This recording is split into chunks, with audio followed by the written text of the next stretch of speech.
মোহর চান একজন স্বৈরাচারী শেখ হাসিনার দোসর, নারায়ণগঞ্জ জেলা মোটর চালক লীগের সাবেক সাধারণ সম্পাদক। আমি বর্তমানে এই মোহর চানের দ্বারাও আমি আবারও নির্যাতনের শিকার হচ্ছি। মোহর চানের সাথে আমার কোনো ব্যক্তিগত বা ব্যবসায়িক বা কোনো রাজনৈতিক দ্বন্দ্ব নেই। মোহর চানের ব্যবসা করে, আমি আমার ব্যক্তিগত ব্যবসা বাণিজ্য দ্বারা আমার রাজনৈতিক কর্মকাণ্ড পরিচালনা করি। আমি ২৬ তারিখ একটি অভিযোগপত্র হাতে পাই। অভিযোগটিতে মোহর চান নামের এই ব্যক্তি সম্পর্কে উনি আমাদের কাকা হয়। মোহর চান কাকা ৩টি অভিযোগপত্র ৩টি দপ্তরে জমা দেয়। একটি জেলা প্রশাসকের কার্যালয়, একটি পুলিশ সুপার কার্যালয়, একটি বিভিন্ন থানার ভারপ্রাপ্ত কর্মকর্তার কাছে দেওয়া হয়।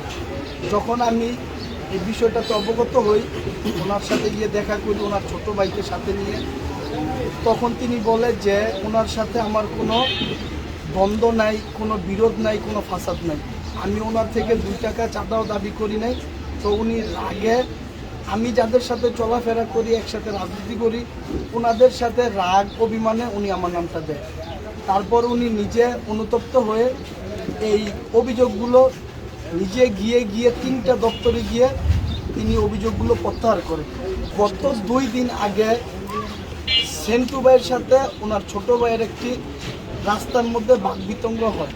তো ওনাদের সাথে কী নিয়ে কথা কাটাকাটি হয়, আমি পরবর্তীতে জানতে পারলাম যে মোহর চান কাকা নাকি কারে কিডন্যাপ করে তার কাছ থেকে ওনার যে বলছে যে আমার মোহর চান বাবা সব জানে, এরকম একটা কথা বলছে যে ১০,০০০ টাকা নাকি মুক্তিপণ দাবি করে।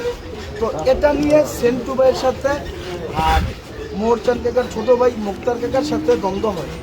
তো এই দ্বন্দ্ব রেস ধরে সেন্টু ভাই থানাতে গিয়ে একটি অভিযোগ করে।